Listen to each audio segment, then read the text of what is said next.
जय हिंद, वंदे मातरम। साथियों, स्वागत है डेली स्टडी में। आज की इस वीडियो में हम आपको बिहार पुलिस कांस्टेबल के लिए सुपर मॉक टेस्ट कराने वाला हूं। जी हां दोस्तों, आपको बता दें आज की इस वीडियो में हम आपको सुपर मॉक टेस्ट में जीके, जीएस, हिंदी और साथ ही आपको इंग्लिश का भी क्वेश्चंस कराएंगे, जैसा कि आपके सिलेबस में बताया गया है। तो आप लोग इस सुपर मॉक टेस्ट को ज़रूर लगाइए और हम आपको बता दें कि हम आपको एक्सप्लेन बहुत बेहतरीन तरीके से करने का प्रयास करेंगे। तो हम आपको बता दें कि आप जो भी प्रश्न का आंसर आप लोग पहले से जानते होंगे, फटाफट आंसर करने का प्रयास कीजिएगा। तो चलिए शुरू करते हैं आज का सुपर मॉक टेस्ट।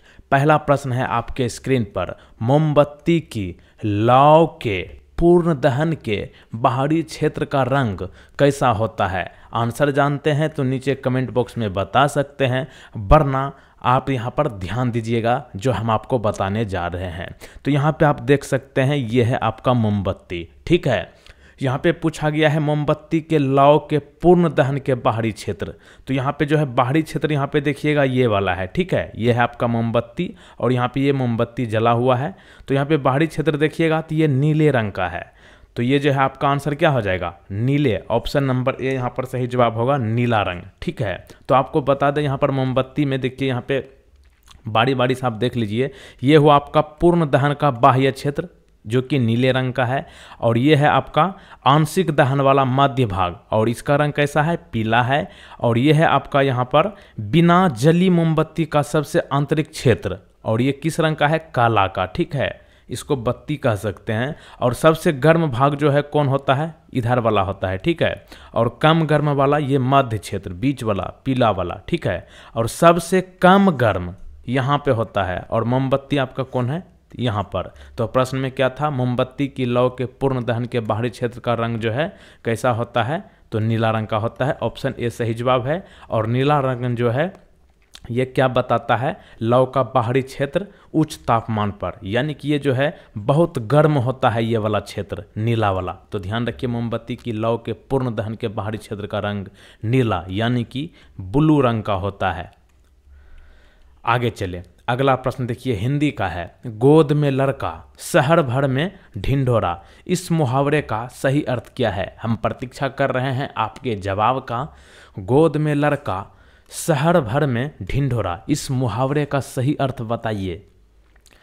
तो देखिए, यहाँ पर जितने भी लोग ऑप्शन सी के साथ जा रहे हैं बिल्कुल सही है। तो देखिए, गोद में लड़का शहर भर में ढिंढोरा, इस मुहावरे का सही अर्थ है पास में वस्तु रहते हुए चारों ओर खोजना। कभी कभी ऐसा होता है ना, जैसे आप गाड़ी, मोटरसाइकिल या फिर साइकिल भी चलाते होंगे तो आप लॉक जरूर करते होंगे। तो वो चाबी आप कहीं पर रख देते हैं अपने पॉकेट में, या फिर कहीं भी अपने बॉडी में कहीं पर किसी भी क्षेत्र में रख देते हैं और खोजते रहते हैं। तो यही हो गया, गोद में लड़का शहर भर में ढिंढोरा। तो ऑप्शन सी यहाँ पे सही जवाब है, पास में वस्तु रहते हुए चारों ओर खोजना। बाकी के और कुछ मुहावरा पूछे जा सकते हैं, जैसे कि कान भरना मुहावरे का अर्थ ये तो आप जानते ही हैं, पीठ पीछे शिकायत करना। उधेर बुन में लगे रहना, इस मुहावरे का अर्थ क्या है? गहरी सोच में पड़े रहना। तो ऑप्शन सी यहाँ पर जितने लोग बता पाए हैं बिल्कुल सही बताए हैं। आगे चलते हैं, क्वेश्चन नंबर नेक्स्ट है 3 नंबर आज की सुपर मॉक टेस्ट का। 2011 की जनगणना के अनुसार, ठीक है, 2011 की सेंसस, इंग्लिश में जनगणना को क्या कहते हैं? सेंसस कहते हैं। 2011 में ये हुआ था। ये प्रत्येक 10 वर्ष के बाद होता है। तो इस वर्ष 2011 के बाद अभी तक नहीं हो पाया है। लॉकडाउन चला था 2021 में, तो लेकिन अब देखिए कब होता है। तो 2011 की जनगणना के अनुसार भारत की साक्षरता दर क्या है? फटाफट बताइए। साक्षरता दर, तो देखिए यहाँ पे ऑप्शन ए सही जवाब है, 74.4%। ऑप्शन नंबर ए को जितना लोग बता रहे हैं बिल्कुल सही जा रहे हैं। तो देखिए, आपको बताना चाहेंगे देश में साक्षरता दर 74.4% है 2011 की जनगणना के अनुसार, जिसमें पुरुष यानी कि मेल आपका 82.14% पढ़े लिखे हैं, और महिलाएं यानी कि फीमेल ये 65.46% पढ़े लिखे हैं यानी कि साक्षर है। कुल मिलाकर 74.4% है, जो कि ऑप्शन ए में आपका दिया गया है। यहीं पे एक प्रश्न और बन जाता है, भारत के उस राज्य का नाम बताइए जहां पर सबसे ज़्यादा साक्षर वाले लोग रहते हैं। तो वो है आपका केरल, जहाँ पर कि 74% लोग जो है यहाँ पर पढ़े लिखे हैं। सबसे कम कौन से राज्य में पढ़े लिखे लोग हैं 2011 की जनगणना के अनुसार? बिहार, ठीक है। और भारत में सबसे साक्षर समुदाय कम्युनिटी तो कौन है? ये आपका जैन है, ठीक है। चलिए आगे चलते हैं। अगला प्रश्न देखिए, निम्नलिखित वाक्यों में शुद्ध वाक्य का चयन करें। यानी कि ये वाक्य जो है, देखिए इनमें से कौन सा ऑप्शन जो है सही तरीके से लिखा गया है। ये आपका जो है हिंदी का प्रश्न है। तो यहाँ पे सभी ऑप्शन को पढ़िए। श्री कृष्ण के अनेकों नाम है, ये शुद्ध नहीं लिखा है। भगवान श्री कृष्ण के अनेकों नाम का उल्लेख मिलता है, नहीं सही है। श्री कृष्ण को अनेकों नाम का उल्लेख मिलता है, नहीं है।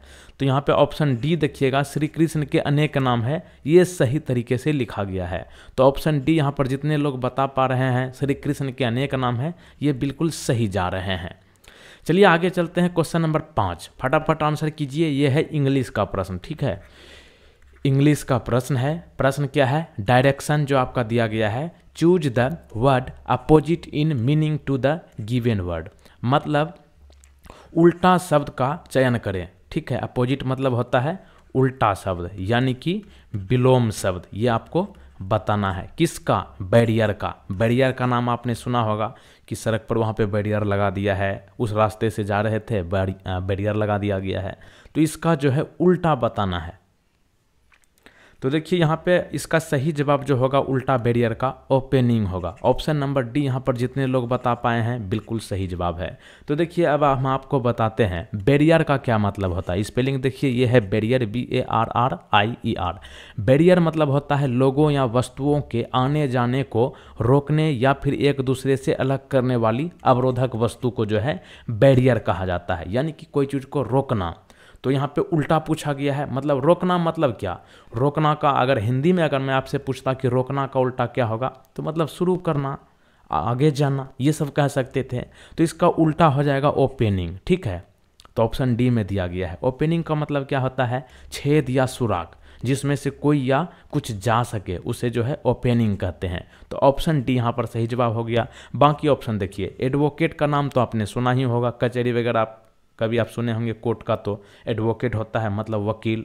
तो वो क्या करते हैं? समर्थन करते हैं, जैसे कि बोलता है ना कि हम केस लड़ देंगे, आपका जिता देंगे, तो मतलब आपका समर्थन कर रहा है, सिफारिश कर रहा है, ठीक है। तो ये हो गया आपका एडवोकेट। ऑब्स्ट्रैक्ट का मतलब क्या होता है? कोई भी चीज़ में अड़चन डालना, यानी कि बाधा डालना, अवरोध डालना। जैसे कि कोई काम कर रहे हैं, उसमें जो है आके टांग अड़ा दिया, जैसे पुल बनाना चाह रहे हैं हम, तो टांग अड़ा दिया आकर के कोई न कोई विधि से, तो उसको क्या कहते हैं? ऑब्स्टेकल। यहाँ पे उसके बाद हिंड्रेंस। हिंड्रेंस का मतलब क्या होता है? किसी काम में कठिनाई पैदा करने वाला व्यक्ति या फिर वस्तु। तो यहाँ पे कहने का मतलब बैरियर का सिनोनिम्स जो है, यानी कि सेम मीनिंग, ठीक है, पर्यायवाची शब्द जिसे कहते हैं, ये सब हो जाएगा आपका एडवोकेट, ऑब्स्टेकल, हिंड्रेंस, ठीक है। लेकिन यहाँ पे उल्टा इसका पूछा गया है, तो ओपनिंग ही होगा, जो कि ऑप्शन डी में दिया गया है। चलिए आगे चलते हैं। क्वेश्चन नंबर नेक्स्ट है 6 नंबर। इनमें से किस व्यक्ति ने भारतीय भूवैज्ञानिक सर्वेक्षण के महानिदेशक का कार्यभार संभाला है? देखिए प्रश्न को गौर से पढ़िए। आप सोच रहे होंगे कि ये प्रश्न मैं आपसे क्यों पूछ रहा हूँ।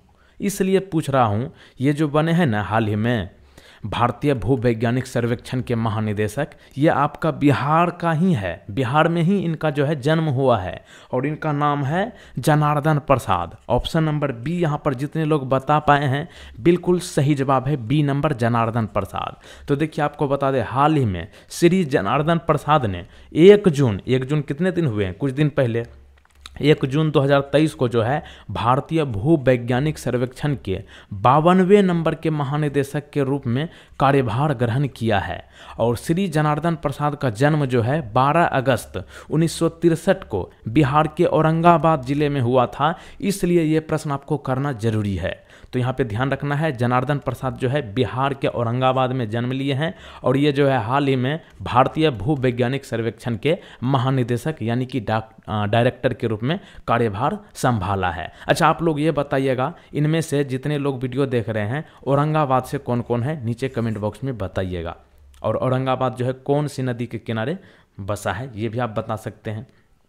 यहाँ पे बात हुआ है भारतीय भूवैज्ञानिक सर्वेक्षण के बारे में, तो इसको इंग्लिश में कहते हैं the geological survey of India, short में जीएसआई। जीएसआई का पूरा नाम यहाँ पे क्या बन जाएगा, जियोलॉजिकल सर्वे ऑफ इंडिया। इसका हेड क्वार्टर जो है कहाँ पर है, कोलकाता, पश्चिम बंगाल की राजधानी में, ठीक है। और ये जो है भारतीय भूवैज्ञानिक सर्वेक्षण, इसकी स्थापना कब हुई, 4 मार्च 1851 को। तो ये सब चीज़ें आपको ध्यान रखने हैं। इनका नाम आप जरूर ध्यान रखिए, जनार्दन प्रसाद आपके बिहार के ही है, जो कि इनके जो है डायरेक्टर बने हैं भारतीय भूवैज्ञानिक सर्वेक्षण के। चलिए आगे चलते हैं। इनमें से कौन सा बेरोजगारी, देखिए यहाँ पे बेरोजगारी से संबंधित प्रश्न पूछा गया है। इनमें से कौन सा बेरोजगारी वो है जिसे खोज बेरोजगारी के रूप में भी जाना जाता है। और ये बेरोजगारी तब होता है जब श्रमिक मतलब यहाँ पर क्या, मजदूर, ठीक है। अपनी मजदूर जो है अपनी वर्तमान नौकरी खो देते हैं और दूसरी नौकरी खोजने की प्रक्रिया में शामिल होते हैं। उस बेरोजगारी का नाम बताइए। एक बार प्रश्न मैं आपको फिर से पढ़ कर बताता हूँ, आंसर जानते हैं तो तब तक नीचे कमेंट बॉक्स में बताइए। उस बेरोजगारी का नाम बताइए जिसे खोज बेरोजगारी के रूप में जाना जाता है। और ये बेरोजगारी तब होती है जब मजदूर अपनी वर्तमान नौकरी को खो देते हैं और दूसरी नौकरी खोजने की प्रक्रिया में शामिल होते हैं। उसे क्या कहते हैं, उस बेरोजगारी को कहते हैं घर्षण बेरोजगारी, ठीक है। ऑप्शन नंबर सी यहाँ पर सही जवाब है, घर्षण बेरोजगारी। तो ध्यान रखिए, घर्षण बेरोजगारी को जो है और किस नाम से जाना जाता है, खोज बेरोजगारी, ठीक है। और ये कब होता है, जब मजदूर जो है अपनी वर्तमान नौकरी यानी कि जो काम करते हैं उस काम को खो देते हैं और दूसरी काम के लिए जो है इधर उधर भटकते हैं, उसे कहते हैं घर्षण बेरोजगारी। बाकी के भी और बेरोजगारी यहाँ पे दिया गया है, इसको भी आप लोग जान लीजिए एक्स्ट्रा जानकारी के लिए। मौसमी बेरोजगारी क्या होता है, मौसमी बेरोजगारी जो है ये तब होती है जब लोग वर्ष के एक विशेष समय में बेरोजगार होते हैं जब श्रम की मांग सामान्य से कम होती है। यानी कि मजदूर की मांग जब कम होता है, कोई भी साल में एक विशेष समय होता है, उसे कहते हैं मौसमी बेरोजगारी। उसके बाद है तकनीकी बेरोजगारी। तकनीकी बेरोजगारी मतलब आप समझ ही गए होंगे, तकनीकी मतलब क्या, टेक्निकल चीज़ें, ठीक है।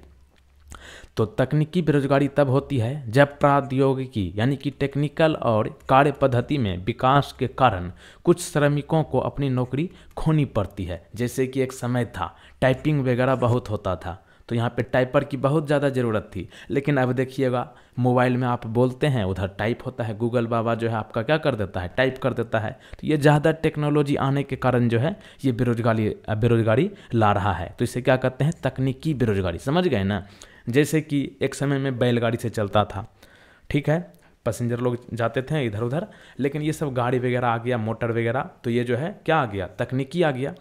तो इसको कहेंगे तकनीकी बेरोजगारी, ठीक है। जैसे कि टमटम, टांगे वाला सुने हैं ना, टांगे वाला, जैसे कि घोड़ा के मदद से जो है एक गाड़ी चलता था, तो वो टांगे वाला कभी पैसेंजर को यहाँ से वहाँ ढो करके जो है पैसा कमाते थे। लेकिन इतना मोटर स्कॉर्पियो वगैरह ये सब आ गए तो क्या हो गया, टांगे वाला बेरोजगार, मतलब इनको जो है तकनीकी बेरोजगारी का सामना कर पड़ रहा है। किसको, टांगे वाला को। एक है चक्रीय बेरोजगारी। चक्रीय बेरोजगारी क्या है, ये जो है समग्र बेरोजगारी का एक घटक है जो प्रत्यक्ष रूप से आर्थिक उत्थान और मंदी के चक्रों से उत्पन्न होता है। जैसे कि लॉकडाउन लगा था, उस वक्त जो है मंदी बहुत ज़्यादा हो गया था मार्केट में, तो ये आपका क्या कहलाएगा, चक्रीय बेरोजगारी, ठीक है। चलिए आगे चलते हैं। क्वेश्चन नंबर नेक्स्ट है लॉन्ग वॉक टू फ्रीडम। ये जो है किसकी आत्मकथा है, क्या है, लॉन्ग वॉक टू फ्रीडम। इस पुस्तक की जो है ये आत्मकथा है, ठीक है, ये पुस्तक है, यह है आत्मकथा। किसका है, तो यहाँ पे नेल्सन मंडेला आंसर सही होगा, option number D, Nelson Mandela. ये नेल्सन मंडेला कौन थे, ये नेल्सन मंडेला जो है दक्षिण अफ्रीका के पहले राष्ट्रपति और एक राजनीतिक नेता थे, ठीक है। और दक्षिण अफ्रीका के राष्ट्रपिता के रूप में जाना जाता है, किसे, नेल्सन मंडेला को। और एक बात ध्यान रखना है, नेल्सन मंडेला को जो है भारत की ओर से भारत के सबसे बड़े सम्मान भारत रत्न से सम्मानित किया गया है। तो ये वर्ष आपसे पूछ लेगा कि नेल्सन मंडेला को भारत सरकार द्वारा भारत रत्न से कब सम्मानित किया गया था, तो वर्ष याद रखिए 1990 में। और ठीक 2 वर्ष बाद ये जो है बकलोलवा पाकिस्तान, ये जो है निशान ए पाकिस्तान से सम्मानित किया था नेल्सन मंडेला को 1992 में। आगे चले, पेंगुइन द्वारा प्रकाशित की जाने वाली लेखक अभय के, यहाँ पे है ना अभय के, ये जो है एक लेखक का नाम है अभय के, ठीक है, इसको ध्यान रखिए, अभय के ये नाम है एक लेखक का। इसका एक पुस्तक का क्या नाम है जो पेंगुइन द्वारा प्रकाशित की जाने वाली है, अगले साल तक ये जो है लॉन्च किया जाएगा। इस पुस्तक का नाम है, बिहार का हिस्टोरी इतिहास से संबंधित है, उस पुस्तक का नाम है नालंदा। ऑप्शन नंबर डी यहाँ पर सही जवाब है। तो देखिए आपको बता दे, कवि राजनयिक अभय के इसकी पुस्तक है नालंदा, ठीक है, क्या नाम है नालंदा। और इसके अधिग्रहण की घोषणा जो है penguin random house of India के द्वारा किया गया है, ठीक है। और ये जो है पुस्तक बिहार में सीखने की प्राचीन सीट के इतिहास की पड़ताल करती है। और ये किताब जो है अगले साल अक्टूबर 2024 तक में जो है विंटेज इम्प्रिंट से रिलीज होने वाली है, इसलिए आपके लिए इम्पोर्टेंट है ये प्रश्न। तो ध्यान रखिए नालंदा पुस्तक को, इसके लेखक कौन होंगे, अभय के, ठीक है। आगे चले, भारतीय संविधान का निर्माण निम्नलिखित में से किसने किया था। देखिए आज प्रश्न जो है हम आपको थोड़ा ज़्यादा हाई लेवल का करवा रहा हूँ, क्योंकि प्रश्न जो है कभी भी पूछा जाएगा तो थोड़ा सा आपको जो है थोड़ा मॉडरेट देगा, कुछ इजी देगा, कुछ हाई लेवल का देगा, तो सभी मिला करके हम आपको क्वेश्चंस करा रहे हैं। भारतीय संविधान का निर्माण जो है आप लोग तुरंत बता दिए होंगे कि संविधान सभा यहाँ पर सही जवाब है, ऑप्शन नंबर बी। तो देखिए यहाँ पे प्रश्न और यहाँ पे कौन कौन बन सकते हैं। संविधान सभा जो है किस मिशन के द्वारा जो है तैयार किया गया है, कैबिनेट मिशन के द्वारा, ठीक है। थोड़ा सा जो है प्रॉब्लम है, इसलिए थोड़ा सा आवाज़ में कभी कभी प्रॉब्लम हो जाएगा, तो इसलिए आप थोड़ा ध्यान दीजिएगा बढ़िया से, ठीक है। कैबिनेट मिशन योजना के द्वारा जो है तैयार की गई है संविधान सभा, ठीक है। कब, नवंबर 1946 में। तो ध्यान रखिए कैबिनेट मिशन योजना द्वारा जो है तैयार की गई है संविधान सभा का गठन नवंबर 1946 में। और यहाँ पे ये जो है संविधान सभा द्वारा जो है भारतीय संविधान की निर्माण हुआ है, ठीक है। और संविधान सभा द्वारा कुछ प्रमुख चीज़ें किया गया है, जैसे कि राष्ट्रीय ध्वज, जैसे है ना अपना भारतीय तिरंगा, यहाँ पे आप देखिए कोना में जो है आपके वीडियो में जो है यहाँ पे कोना पे देखिए भारत का तिरंगा हम लगा दिए हैं, ठीक है। तो ये तिरंगा को जो है संविधान सभा द्वारा कब अपनाया गया था, तो 22 जुलाई 1947, ध्यान रखिए 22 जुलाई 1947 को राष्ट्रीय ध्वज को जो है संविधान सभा द्वारा अपनाया गया है। और राष्ट्रगान जो है जन गण मन और राष्ट्रगीत जो है वंदे मातरम, ये जो है कब अपनाया गया संविधान सभा के द्वारा, 24 जनवरी 1950 को, ठीक है। तो ऐसे याद रखिए 26 जनवरी को क्या मनाते हैं, गणतंत्र दिवस, ठीक है, गणतंत्र दिवस। और इसके एक दिन पहले 25 जनवरी को क्या मनाते हैं, राष्ट्रीय मतदाता दिवस, मतदाता दिवस। इसके एक दिन पहले 24 जनवरी को जो है 1950 में राष्ट्रगान और राष्ट्रीय गीत को अपनाया गया था। तो 24, 25, 26 आपको याद हो गया। और यहाँ पे एक चीज़ ये भी ध्यान रखना है कि भारत के पहले राष्ट्रपति जो कि डॉक्टर राजेंद्र प्रसाद थे और ये निर्विरोध चुने गए थे यही संविधान सभा द्वारा, कब, 24 जनवरी 1950 को ही, ठीक है। ये भारत के पहले राष्ट्रपति बने थे। तो यहाँ पे आंसर होगा भारतीय संविधान का निर्माण संविधान सभा द्वारा तैयार किया गया है और भारतीय संविधान का जनक डॉक्टर भीमराव अंबेडकर को जाता है। अगला प्रश्न देखिए, संवैधानिक उपचारों के अधिकार इनमें से क्या है। चलिए हम रुके हुए हैं, संवैधानिक उपचारों के अधिकार के बारे में आप लोग आंसर दीजिए। आंसर होगा मौलिक अधिकार। ऑप्शन नंबर डी यहाँ पर जितने लोग बता पाए हैं बिल्कुल सही जा रहे हैं, मौलिक अधिकार आपका सही जवाब है। तो देखिए आपको बता दें संविधान का कौन सा अनुच्छेद में जो है ये मौलिक अधिकार के बारे में बताया गया है। तो देखिए संविधान के अनुच्छेद 32 के तहत जो है जो एक मौलिक अधिकार से संबंधित है, ये लोगों को संविधान द्वारा मान्यता प्राप्त अन्य आवश्यक अधिकारों को लागू करने के लिए सर्वोच्च न्यायालय यानी कि सुप्रीम कोर्ट में जो है याचिका दायर करने का अधिकार देता है, ठीक है। तो संवैधानिक उपचार जो है आपका मौलिक अधिकार है। किस वर्ष महात्मा गांधी ने गुजरात के खेरा जिले, ठीक है, यहाँ पे जिला है खेरा, यहाँ पर किसानों का समर्थन करने के लिए सत्याग्रह का आयोजन किया गया था महात्मा गांधी जी के द्वारा, उस वर्ष का नाम बताइए। तो देखिए हम यहाँ पे आप लोग जितने भी ऑप्शन डी नंबर बता रहे हैं 1918 बिल्कुल सही जा रहे हैं। तो देखिए यहाँ पे प्रश्न ये बनता है, पहले देखिए यहाँ पे आपको जो है इसके बारे में थोड़ा अच्छा जानकारी ले लीजिए। गांधी जी जो है दक्षिण अफ्रीका कब गए थे? 1893 में। कब गए थे? 1893 में, ठीक है। और जो है आपका गांधी जी 21 साल के बाद जो है 9 जनवरी 1915 को गांधी जी भारत आए थे, ठीक है। कब? 9 जनवरी 1915 को। और इसके बाद जो है पहली उपलब्धि चंपारण में सत्याग्रह के साथ हुआ था गांधी जी का, वो वर्ष था आपका कितना? 1917, ठीक है। उसके बाद 1 साल के बाद जो है 1918 में खेरा गंभीर सूखे की चपेट में आ गई थी। खेरा कहाँ है? गुजरात में। इसी लेकर जो है महात्मा गांधी जी गुजरात के खेरा जिले के किसानों का समर्थन करने के लिए सत्याग्रह का आयोजन किया था वर्ष 1918 में। यहाँ पे देखिए महात्मा गांधी जी कब आए थे दक्षिण अफ्रीका से? 9 जनवरी 1915 को। तो 9 जनवरी को क्या मनाया जाता है? प्रवासी दिवस, राष्ट्रीय प्रवासी दिवस जो है मनाया जाता है इन्हीं के आने के खुशी में, ठीक है। चलिए आगे चलते हैं। नीली क्रांति क्या है? नीली क्रांति यानी कि ब्लू रिवॉल्यूशन का संबंध इनमें से किससे है? नीली क्रांति की बात किया जाए तो ये आपका समुद्री उत्पादन से संबंधित है। ऑप्शन नंबर सी यहाँ पर सही जवाब है। तो देखिए भारत में नीली क्रांति जिसे आप जो है नील या फिर नीली क्रांति मिशन के रूप में जानते हैं, ये जो है भारत में 7वीं पंचवर्षीय योजना के तहत 1985 से 90 के दौरान शुरू किया गया था, ठीक है। और इसका प्राथमिक उद्देश्य क्या था? किसानों की आय को दोगुना करने के लिए, मत्स्य पालन को स्थापित करने के लिए और प्रबंधित करने और बढ़ावा देने के लिए किया गया था। तो नीली क्रांति आपका किससे संबंधित है? समुद्री उत्पादन से।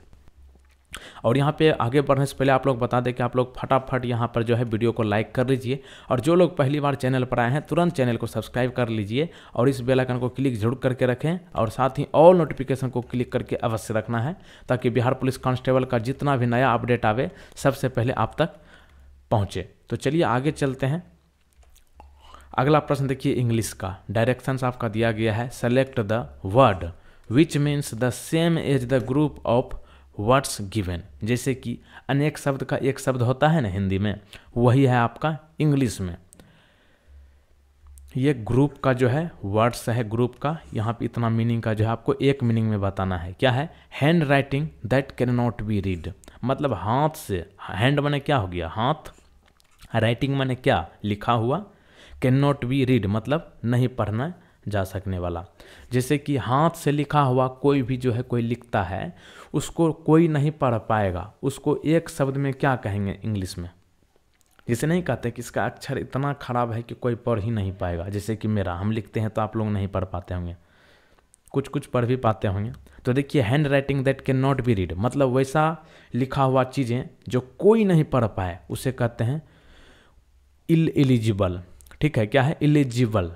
ऑप्शन नंबर डी यहाँ पर जितने लोग बता रहे हैं बिल्कुल सही जा रहे हैं, कुछ लोग का आंसर गलत है। तो यहाँ पे ध्यान कर लीजिए कि जो लोग यहाँ पे लेजिबल बता रहे हैं, लेजिबल का मतलब क्या होता है? लेजिबल मतलब होता है ऑफ हैंड राइटिंग और print clear enough to read. मतलब लेजिबल का मतलब वैसा हाथ से लिखा हुआ, जैसे कि किसी का देखिएगा हाथ से ही लिखता है तो लगता है कि कंप्यूटर पर टाइप किया गया है, तो उसको कहते हैं लेजिबल। मतलब बहुत आसान से आप पढ़ सकते हैं, उसे कहते हैं लेजिबल। दूसरा है आपका कोरिजिबल। जो लोग कोरिजिबल बता रहे हैं तो ध्यान देंगे, कोरिजिबल मतलब capable of being corrected, rectified और रिफॉर्म्ड। मतलब वैसा लिखावट जिसे जो है सुधार किया जा सके, ठीक है, सुधार करके थोड़ा बेहतर किया जा सके, उसे कहेंगे कोरिजिबल। तीसरा है आपका नेग्लिजिबल, ठीक है। नेग्लिजिबल मतलब सो स्मॉल और unimportant as to be not worth considering insignificant. मतलब इतना छोटा और बिना महत्वपूर्ण, यानी कि उसका कोई महत्वपूर्ण ना हो और बहुत छोटा लिखा हुआ हो, उसे कहेंगे नेग्लिजिबल, ठीक है। और यह है आपका चौथा नंबर इलिजिबल, जो कि एकदम बेकार हो, जिसे कोई नहीं पढ़ पाए, ठीक है, तो उसे कहेंगे इलिजिबल। तो ऑप्शन नंबर डी यहाँ पर सही जवाब है। इलिजिबल मतलब ऑफ हैंड राइटिंग और print not clear enough to be read. और इसका उल्टा क्या हो जाएगा, लीजिबल। ठीक है, मतलब इसको आसानी से पढ़ पाना। चलिए आगे चलते हैं। अगला प्रश्न है इंग्लिश का ही। Select the most appropriate synonym of the given word. मतलब सिनोनिम मतलब समान शब्द, समानार्थी शब्द। ठीक है, पर्यायवाची जिसको हिंदी में कहते हैं। तो यहाँ पे है प्लीजेंट। प्लीजेंट का जो है सिनोनिम बताना है। प्लीजेंट मतलब क्या होता है, प्लीज का नाम सुना है, PLEA, ऐसी please sir, please please please, सब प्लीज करते रहता है, उसी से बना है ये प्लीजेंट। प्लीज मतलब क्या, प्रार्थना करना। मतलब प्लीज क्यों करते हैं, किसी को खुश करने के लिए। जैसे कि कोई कहीं पे जा रहे हैं तो कहते हैं सर प्लीज मेरा कर दीजिए, मतलब उसको खुश करने के लिए जो है हम अपने इधर उसको आकर्षित कर रहे हैं, तो वो हो गया आपका प्लीज, और इसी से बना है प्लीजेंट। प्लीजेंट मतलब क्या होता है, खुशी होना, खुशी महसूस होना। तो इसका जो है सिनोनिम क्या हो जाएगा, यहाँ पे देखिए सभी का ऑप्शन का जो है यहाँ पे ऑप्शन, तो यहाँ पे सही जवाब है रिफ्रेशिंग, ऑप्शन नंबर सी। ठीक है, तो यहाँ पे बाकी ऑप्शन को आप लोग जो है देख लीजिए। प्लीजेंट का और सिनोनिम कौन कौन हो जाएगा, इंजॉयबल, इंजॉय होता है ना, उसी का जो है ये इंजॉयबल है, अट्रैक्टिव है, फ्रेंडली है और इजी टू लाइक है। ये सब का मतलब क्या होता है, सुहाना, आनंददायक या फिर अनुकूल। और रिफ्रेशिंग जो है यहाँ पे आंसर क्यों होगा, रिफ्रेशिंग जो है जैसे कि पेज आपका गड़बड़ हो जाता है गूगल क्रोम में जो कुछ खोजते होंगे, तो आप देखते होंगे कि कभी कभी जो है नेटवर्क प्रॉब्लम के कारण जो है रिफ्रेश करते हैं। रिफ्रेश क्यों करते हैं, मतलब वो जो आपको जो प्रॉब्लम हो रहा था उसको दूर करने के लिए, तो वो हो गया आपका रिफ्रेशिंग। ठीक है, making you feel less hot और टायर्ड, मतलब थकावट दूर करने वाला, ये सब जो है आपका रिफ्रेश के अंदर आएगा। ठीक है, बाकी क्या अब ऑप्शन को देख लीजिए। टायरसम, टायरसम का मतलब क्या होगा, annoying and making you loss patient, मतलब धैर्य को खोने वाला, जो कि ऊब जाता है कोई भी चीज़ में, थक जाता है, उसे कहते हैं टायरसम। टीडियस का मतलब क्या होता है, ये जो है आपका ऑप्शन बी में, टीडियस मतलब boring and tiring because long और ऑफन रिपीटेड, मतलब बहुत देर से कोई भी चीज़ की अगर आप प्रतीक्षा कर रहे हैं और आपको उस चीज़ में इंटरेस्ट नहीं है तो वहाँ पे आप लोग बोर जरूर होइएगा, तो उसका मतलब हो गया आपका टीडियस। ठीक है, एनोइंग का मतलब आप लोग जानवे करते हैं, क्रोधजनक, जो व्यक्ति बहुत ज़्यादा गुस्सा करता है उसे एनोइंग कहते हैं। तो यहाँ पे प्लीजेंट के सिनोनिम क्या हो गया, रिफ्रेशिंग। चलिए आगे चलते हैं। अगला प्रश्न है, राष्ट्रपति या उपराष्ट्रपति के चुनाव से संबंधित मामलों पर कौन सा प्राधिकरण निर्णय लेती है। राष्ट्रपति यानी कि प्रेसिडेंट और वाइस प्रेसिडेंट जो इंडिया के होते हैं, ये चुनाव में जो है कोई मसला आ गया, मतलब कोई प्रॉब्लम आ गया, तो इसका जो है मामला कौन सही करता है, तो सर्वोच्च न्यायालय के जो है जज करते हैं, सर्वोच्च न्यायालय, ऑप्शन नंबर ए यानी कि सुप्रीम कोर्ट, ऑप्शन ए। तो देखिए संविधान के अनुच्छेद 71 में यह बातें बताया गया है कि राष्ट्रपति या फिर उपराष्ट्रपति के चुनाव से उत्पन्न होने वाले सभी विवादों की जांच जो है, जांच करने के बाद सर्वोच्च न्यायालय द्वारा निर्णय लिया जाएगा। ठीक है, तो ध्यान रखिए सर्वोच्च न्यायालय जो है राष्ट्रपति और उपराष्ट्रपति के चुनाव से संबंधित मामला जो कि कोई हो जाता है तो उसको संभालता है। अच्छा, राष्ट्रपति का जो चुनाव होता है इसमें जो है कौन कौन भाग लेते हैं, यानी कि राष्ट्रपति चुनाव के निर्वाचन मंडल में कौन निर्वाचित सदस्य होते हैं, तो देखिए केवल निर्वाचित सदस्य होते हैं जो इसके चुनाव में भाग लेते हैं। राष्ट्रपति के चुनाव में कौन कौन, पहला तो हो गया आपका लोकसभा के सदस्य, दूसरा हो गया राज्यसभा के सदस्य, और तीसरा हो गया सभी राज्यों की विधानसभाएं के सदस्य यानी कि विधायक जी। उसके बाद जो है आपका हो गया दिल्ली, जम्मू और कश्मीर और पुडुचेरी के केंद्र शासित प्रदेशों की विधानसभाएं के सदस्य। ये जो है 1992 से शुरू हुआ है, 70वें संशोधन जो हुआ था संविधान में। और उपराष्ट्रपति के चुनाव में कौन भाग लेते हैं, संसद के दोनों सदनों के निर्वाचित और मनोनीत दोनों सदस्य भाग लेते हैं। दोनों सदनों मतलब क्या, लोकसभा और राज्यसभा के जो है सदस्य जो है उपराष्ट्रपति के चुनाव में भाग लेते हैं। तो ऑप्शन ए यहाँ पर सही जवाब है। देखिए यहाँ पे एक्सप्लेन करने में थोड़ा सा वीडियो लंबा हो रहा है, तो इसके लिए जो है आप लोग बताइएगा कि एक्सप्लेन करना चाहिए या नहीं, या फिर और यूट्यूब पर जो है वीडियो बनाते हैं, क्वेश्चन पढ़ते हैं, फट से जो है तुरंत आंसर करते हैं, option A, option B, option C, इसमें आपको कुछ समझ में नहीं आएगा, सिर्फ जो है क्वेश्चन करते हैं आंसर, तो वो सब बहुत आसान काम है, इसमें थोड़ा मेहनत लगता है, तो आप लोग समझ नहीं पाए होंगे कि ये जो है मेहनत हम कैसे करते हैं। तो आप बताइएगा कि ये जो है आपको डिटेल्स में ही बताएं या फिर शॉर्ट में। अगला प्रश्न देखिए, किसी वस्तु की स्थिर अवस्था या उसकी गति की अवस्था का विरोध करने की प्रवृत्ति क्या कहलाती है।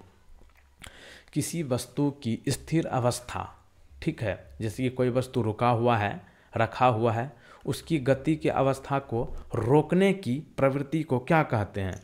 उसको कहते हैं जड़त्व, इनर्शिया। जड़त्व मतलब इनर्शिया, ऑप्शन नंबर डी। तो देखिए जड़त्व क्या है? जड़त्व का मतलब किसी वस्तु की गति की अवस्था में परिवर्तन का विरोध करने की प्रवृत्ति, ठीक है। और यहाँ पे ऑप्शन में बल दिया गया है। बल का मतलब किसी वस्तु पर किसी अन्य वस्तु के साथ परस्पर क्रिया के परिणाम स्वरूप एक धक्का या फिर खिंचाव करना, ये आपका बल हो गया, यानी कि फोर्स। दूसरा है आपका संवेग। संवेग मतलब क्या? एक भौतिकी शब्द है ये संवेग, जो कि किसी वस्तु की गति की मात्रा को दिखाती है, ठीक है। उसके बाद है आपका गुरुत्व। गुरुत्व का मतलब जो है, इसे गुरुत्व को जो है यांत्रिक भाषा में गुरुत्वाकर्षण भी कहते हैं, और ये जो है सभी पदार्थों के बीच कार्य करने वाला सार्वभौमिक आकर्षण है। चलिए आगे चलते हैं। ये जो है आपका देखिए मुद्रा है, जैसे कई अपना कि भारत का रुपया होता है ना, उसी प्रकार ये किसी देश का रुपया है, पैसा है, ठीक है। तो ये जो है चीन की मुद्रा है। क्या है? चीन की मुद्रा। इसका नाम बताइए क्या है? रेनमिनबी है। क्या है? Renminbi, option number C. तो चीन की मुद्रा की बात किया जाए तो रेनमिनबी होगा, ठीक है। लेकिन कुछ लोग अभी भी कन्फ्यूजन में है कि युआन होता है चीन की मुद्रा, युआन, जो कि गलत है। क्यों गलत है? जैसे चीन की ऑफिशियल मुद्रा जो है आपका रेनमिनबी है, तो ऑप्शन सी यहाँ पे सही जवाब है। ये आप देख लीजिए, चीन का जो है ये करेंसी है, इसको जो है रेनमिनबी के नाम से जाना जाता है। अब यहाँ पे युआन क्यों गलत है? लेकिन अक्सर लोग जो है युआन को ही आंसर करते हैं। जैसे कि अगर भारत की बात किया जाए तो भारत में क्या होता है? रुपया है, रुपया करेंसी है ना आपका, इंडिया का, अपना भारत का रुपया। लेकिन देखिए कुछ इलाके में जो है, जैसे 1 रुपया है, 5 रुपया है, 50 पैसे। क्या बोला मैंने? 50 पैसे बोला ना। तो ये क्या है? रुपया का एक जो है यूनिट है, पैसा का यूनिट। पैसा जो है आपका क्या है? यूनिट। जैसे कि कहीं पे आप जैसे कि ऑनलाइन वगैरह कुछ खरीदते होंगे तो वहाँ पे कभी कभी रहता है 199 रुपये 75 पैसे 25 पैसे। ये पैसे अपना क्या हो गया? इंडिया का जो है यूनिट हो गया, रुपया का यूनिट है। उसी प्रकार चीन की मुद्रा है रेनमिनबी, इसी का जो है मूल इकाई है युआन। जैसे रुपया का पैसा से संबंधित है, वही है युआन। तो युआन पे आंसर आपको नहीं करना है, रेनमिनबी ही कीजिएगा। कन्फ्यूजन वाला है इसलिए प्रश्न पूछता है। चलिए आगे चलते हैं। इनमें से कौन सा हड़प्पा स्थल भारत में स्थित नहीं है?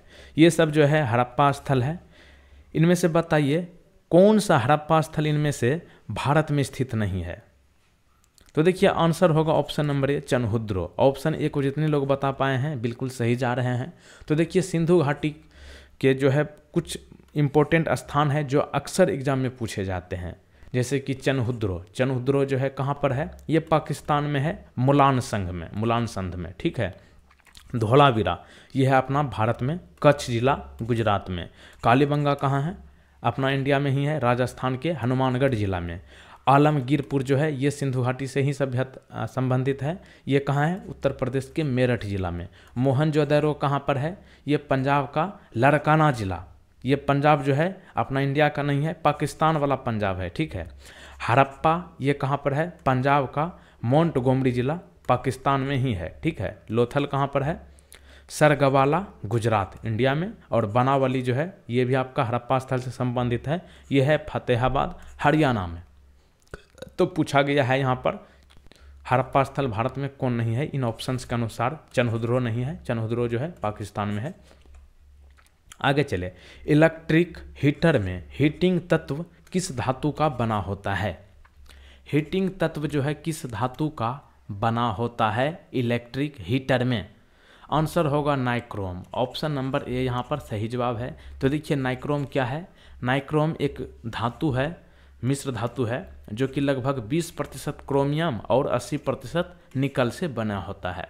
और ये विद्युत ताप तत्व के कामकाज की कुंजी इसमें जो है नाइक्रोम की भूमिका निभाती है। आगे चले। निम्नलिखित में से कौन सा संसद सदस्य की योग्यता के लिए एक शर्त नहीं है? मतलब जैसे कि संसद कितने प्रकार के हैं इंडिया में? 2 प्रकार, एक है उच्च सदन, दूसरा है निम्न सदन। उच्च सदन कौन हो गया? राज्यसभा। निम्न सदन कौन हो गया? लोकसभा। राज्यसभा जो है कितने साल के लिए इसका सदस्य रहते हैं? 6 साल के लिए। लोकसभा का 5 साल के लिए।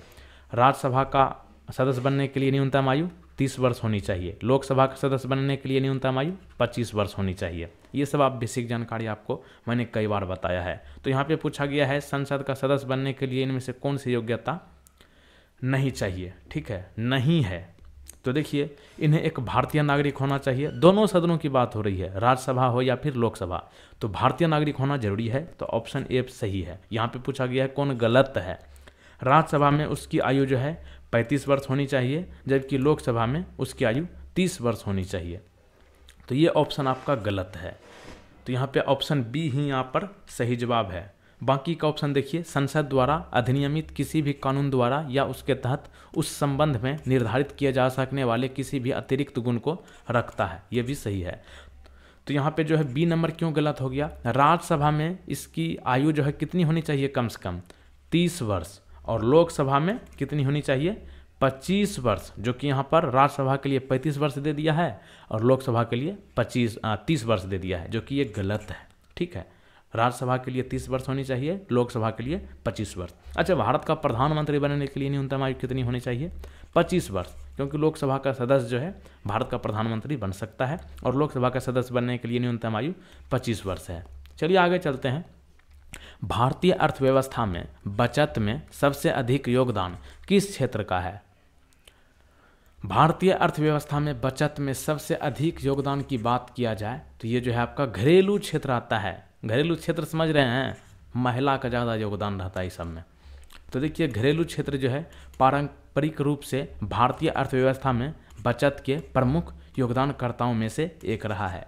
भारत में जो है परिवारों की बचत में जो है महत्वपूर्ण भूमिका होती है, ठीक, क्योंकि वे जो है अपनी आय का एक महत्वपूर्ण हिस्सा बचाते हैं। देखिए पुरुष जितना भी कमा ले, लेकिन अगर जो अच्छी पत्नी का रोल निभाएगी ना तो वो बचत बहुत ज़्यादा करने का प्रयास करेगी, ना कि फिजूल खर्च करेंगे, फालतू का खर्च नहीं करेंगे। तो ये जो है मेन योगदान है भारतीय अर्थव्यवस्था में, ठीक है। तो ऑप्शन ए यहाँ पर सही जवाब है, घरेलू क्षेत्र। आगे चले, बैंक दर वह दर है जिस पर वाणिज्यिक बैंक मतलब कॉमर्शियल बैंक, ठीक है। तो देखिए बैंक दर कौन होता है जो कि वाणिज्यिक बैंक जो है क्या करते हैं, तो भारतीय रिजर्व बैंक से उधार लेते हैं, उसे कहते हैं बैंक दर। वह दर है जिस पर वाणिज्यिक बैंक जो है भारतीय रिजर्व बैंक से उधार लेते हैं। तो ऑप्शन ए यहाँ पर सही जवाब है। तो देखिए आपको बता दें, बैंक दर वह ब्याज दर है जिस पर भारतीय रिजर्व बैंक बिना किसी संपत्ति लिए वाणिज्यिक बैंक यानी कि कॉमर्शियल बैंकों को धन उधार देता है, और भारतीय रिजर्व बैंक ही जो है भारत में बैंक दरें निर्धारित करती है। जैसे कि बैंकों का बैंक कौन है, आरबीआई का पूरा नाम क्या है, रिजर्व बैंक ऑफ इंडिया। इसकी स्थापना कब हुई, 1 अप्रैल 1935 को। हेडक्वार्टर कहाँ है, मुंबई में है। ये बैंक जो है बैंकों का बैंक कहलाता है आरबीआई, और यही बैंक जो है भारत में जितने भी कॉमर्शियल बैंक है, आरबीआई हो गया, एसबीआई, ठीक ना, आरबीआई तो बैंकों का बैंक है, एसबीआई हो गया, पंजाब नेशनल बैंक, ये सब जो उधार मान लीजिए लेता है तो आरबीआई से लेता है। और यहाँ पर ऐसा नहीं है कि आरबीआई बैंक जो है इस सब बैंक का जो है कोई संपत्ति लेगा तब इसको जो है उधार देगा, ऐसे भी दे देता है, देख करके उसका जो है पिछले वाला डाटा देख करके इसका जो है बैकग्राउंड कैसा, जिसे सिविल स्कोर कहते हैं, वैसे इसका भी देखता है कि पीछे कैसा रहा है तो देता है। और आरबीआई जो है ये दर निर्धारित करता है कॉमर्शियल बैंक पर। आगे चले, निम्नलिखित में से कौन गांधी जी का पहला सत्याग्रह आंदोलन था जिसमें उन्होंने सविनय अवज्ञा का इस्तेमाल किया था। सविनय अवज्ञा का इस्तेमाल जो है गांधी जी का पहला सत्याग्रह आंदोलन था, उसका नाम बताइए। तो इसका नाम है आपका चंपारण सत्याग्रह। क्यों, क्योंकि दक्षिण अफ्रीका के आने के बाद जो है महात्मा गांधी जी पहला सत्याग्रह आंदोलन किया था, उनका नाम है चंपारण सत्याग्रह, ठीक है। तो चंपारण सत्याग्रह को महात्मा गांधी जी द्वारा शुरू किया गया था और ये भारत का पहला सविनय अवज्ञा आंदोलन के रूप में जाना जाता है। वर्ष 1917 में मोहनदास करमचंद गांधी के नेतृत्व में चंपारण सत्याग्रह जो कि पहला सत्याग्रह था, ये किया गया था महात्मा गांधी जी के द्वारा। और ब्रिटिश औपनिवेशक काल में यह बिहार में एक किसान विद्रोह था, चंपारण सत्याग्रह, ठीक है। और मोहनदास करमचंद गांधी द्वारा जो है बिहार के चंपारण में एक आश्रम भी स्थापित किया गया था। तो यहाँ पे जो है चंपारण सत्याग्रह के बाद अगले वर्ष 1918 में खेरा गए थे, जो कि किसानों के समर्थन में गांधी जी आए थे। आगे चलते हैं, निम्नलिखित में से कौन सी किरण प्रकृति में उदासीन है, ठीक है। इनमें से कौन सा किरण जो है प्रकृति में उदासीन है? आंसर होगा कैथोड किरणें।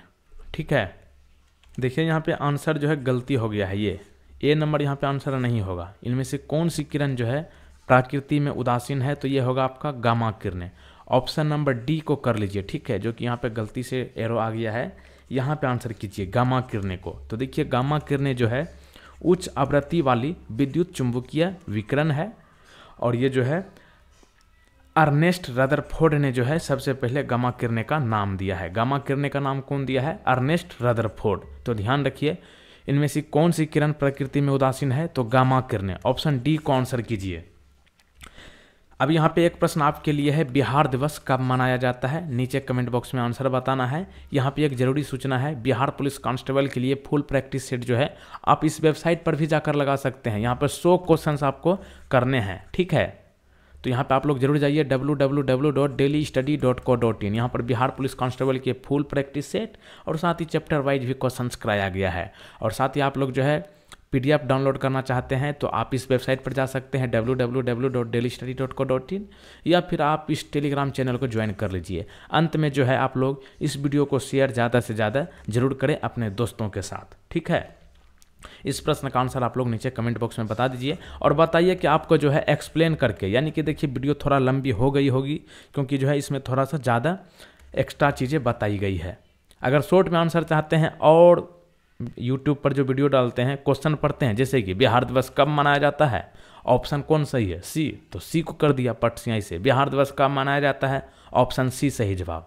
ऐसा अगर पढ़ना है तो बताइए, शॉर्ट में वीडियो होगा लेकिन एक्सप्लेन उसमें नहीं होगी, लेकिन थोड़ा अच्छा जानकारी चाहिए तो वीडियो तो भाई लंबी होगी ही। बताइएगा नीचे वीडियो लंबी वाला यानी कि थोड़ा एक्सप्लेन करके चाहिए या फिर शॉर्ट वीडियो में, शॉर्ट आंसर में। तो मिलता है अगले वीडियो में। जय हिंद, वंदे मातरम।